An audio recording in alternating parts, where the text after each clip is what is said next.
Thank you for joining me. My name is John Occhi. I'm a realtor with Keller Williams and the Excellence in Real Estate team. And I want to thank you for coming back. This is part 6 of my special video report on negotiations and how to get the best deal whether you're buying or selling Hemet Real Estate. In this special segment, we're going over, this is the second part of the 5 key real estate negotiation tactics and how to anticipate them being used on you. In this segment, we're talking about the higher authority. Higher authority is a great tactic, and when it's used, oftentimes you're blindsided and there's nothing that you can do about it except give in and just get ready to take a shellacking. Okay, what happens at the higher authority? Negotiation is concluded in good faith.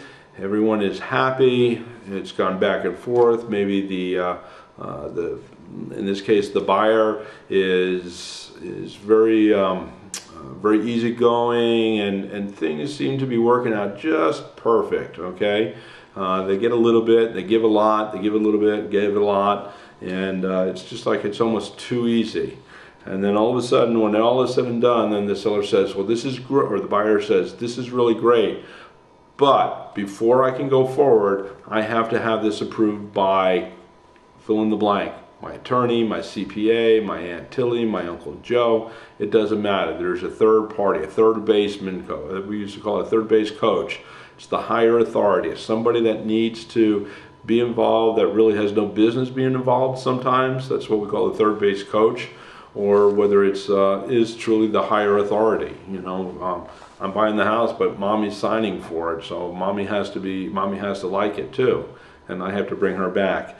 So in order to combat this particular tactic, really the best way is when you're entering into a negotiation is just specifically ask the question, are there any other parties that are a part of this transaction that need to be made aware of what's going on and to offer their approval?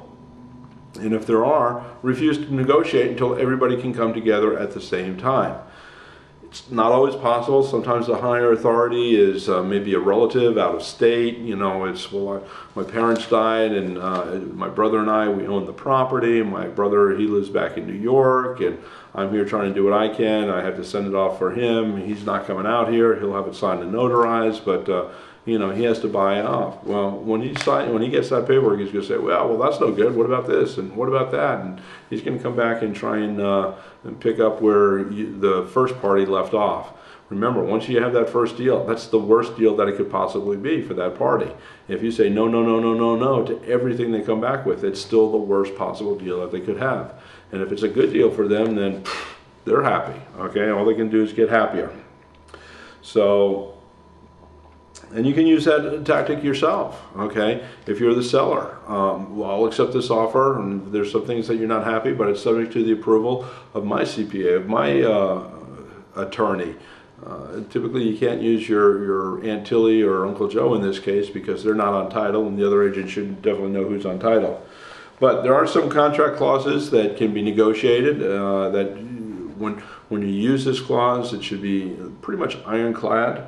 And here's an example I'm going to read of a clause that I found. It says, this contract is contingent on the approval of the buyer's attorney, John Jones, within 5 calendar days from the seller's acceptance.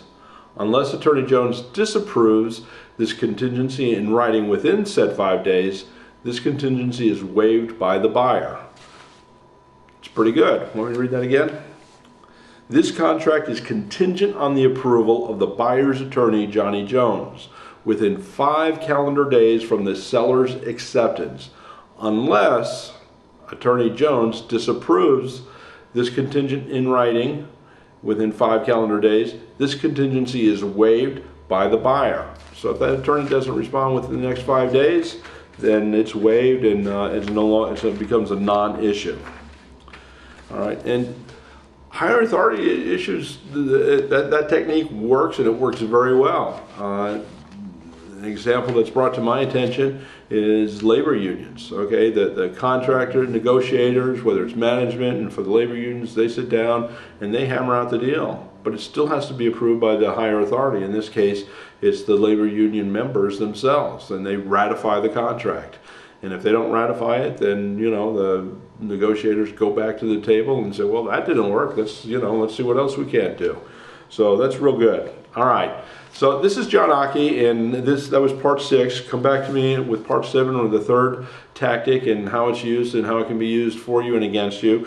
We're talking about the good guy, bad guy, good cop, bad cop technique. All right, and that one works wonders too. So these are all good techniques to know and to use.